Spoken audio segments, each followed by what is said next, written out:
In chapter 3, one of the things we deal with is syllabification of Hebrew words. But in order to do that, we have to know how to identify each syllable. And so there are particular names that we're using for syllables depending on their relationship to the accented syllable in a word. Now, most Hebrew words are accented on the last syllable of the word. So if we have a word like Devarim, even though it's not written, the accent is going to be at the end of the word, which is down here, because we're reading from right to left. So our accent is going to be down here. If it's not down here, it will be otherwise stated or indicated by a little sign that looks like this. And so we might have a word like melech, melech, which means king. And here, the accent indicated by this little sign is over our meme at the very beginning. So how do we talk about the syllables in relationship to the accented syllable? Well, the syllable that is accented, whether it's here at the end or it's this one right here, is called the tonic syllable or tone syllable. And we'll look at how we're going to get these syllables in just a minute, but for right now, we're just concerned with how do we identify these, or what are we calling them? So the accented syllable is the tonic or tone syllable. The syllable immediately before the tonic syllable, in which case here would be this one right here, is called the pretonic. That's a pretty easy one to remember, pretonic. And then the one before the pretonic syllable, so that would be this one right here, is called the pro-pretonic. Now you could have a word that maybe has another syllable even out here, maybe another one out here. All of those from that point on are all going to be called pro-pretonic. So there's no further identification of them past the pro-pretonic. They're all just going to be pro-pretonic. Here in melech, we don't have anything before the accented syllable. What we do have, though, is one that comes after the accented syllable. And so this is called a post-tonic syllable. So if we kind of clean this up a bit, let's write our Devarim here again. That's a comments there, Devarim. Here we have a tonic syllable. Here is our pretonic. And here is our pro-pretonic.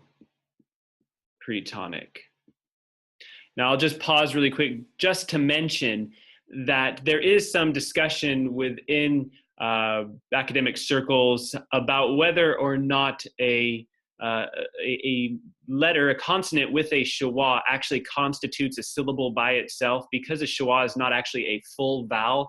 It's a semi-vowel. You have this sound. It's not a complete vowel, that whether or not it should be allowed to have its own syllable. So some scholars you might be reading, or some authors, will not count this as a syllable in and of itself, and as such it would be attached to the one that follows. And so you would have this whole thing would be considered one syllable. And in that case, it would just be, all of it would be a pretonic syllable because it comes before the tonic one. But just to follow after how our textbook is going to do it, we're going to go ahead and go with the schwa constituting its own syllable. So those are our three syllables in relationship to the tonic, that with the two that come before, and then with melech, right, we have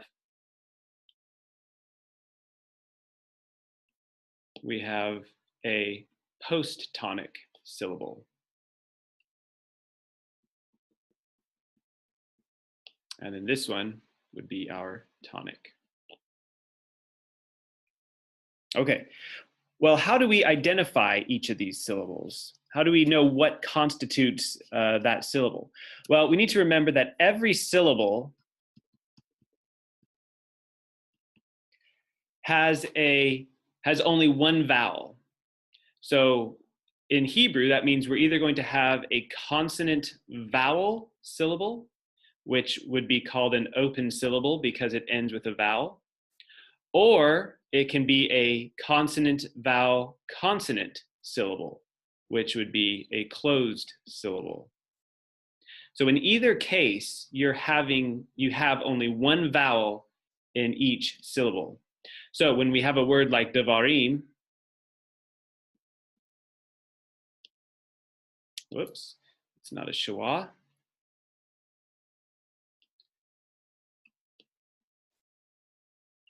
The way you want to syllabify this is you always want to start on the left. It's going to be easier to start on the left and then move right than try to start at the beginning. So you start at the left and you kind of count your vowels and your consonants. So here we end with a consonant, right? We have a meme, a final meme. And then we have a hirik yod, right? Here's our hirik yod. So there's our vowel. And then resh, there's our consonant. So we have a consonant, vowel, consonant. So this is going to be our first syllable. And so we would draw our line to the right of the consonant there.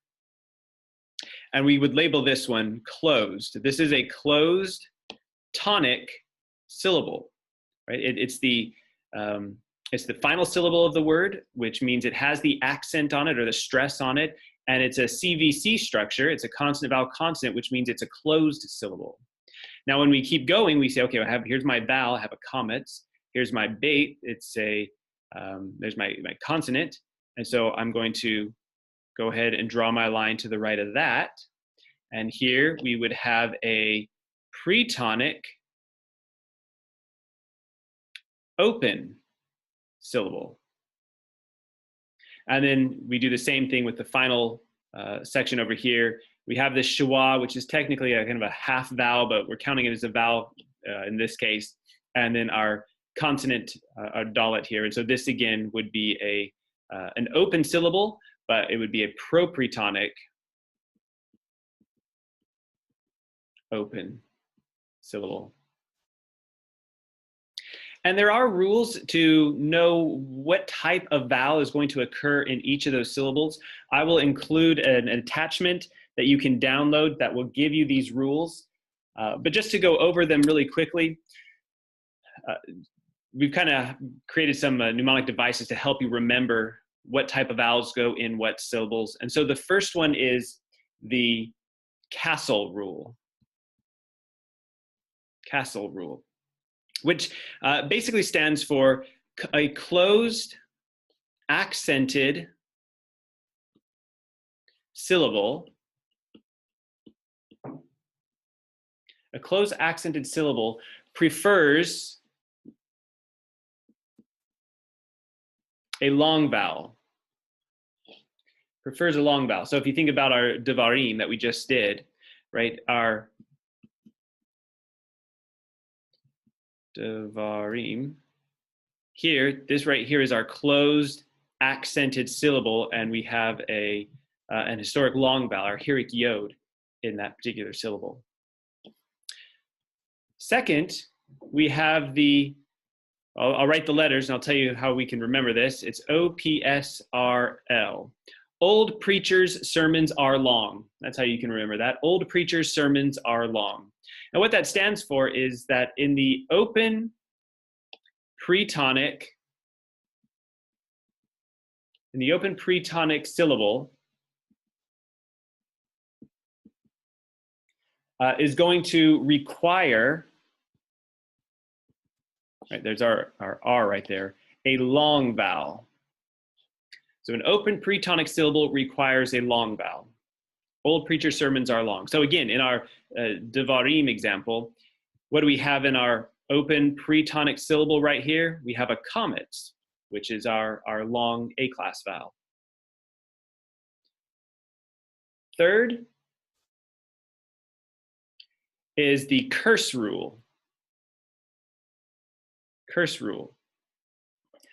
The curse rule is in a closed, unaccented syllable, it requires a short. So closed, unaccented requires short. That's the curse rule. In this example here, we don't really have any closed, unaccented syllables. But if you think about the other one that I gave you, right, melech.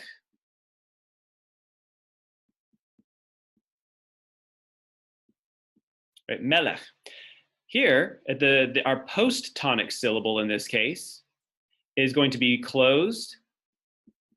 Right, we have a consonant, vowel, consonant, and it's unaccented because there's our accent marker right there, and you can see that it has a segol, which is our short vowel.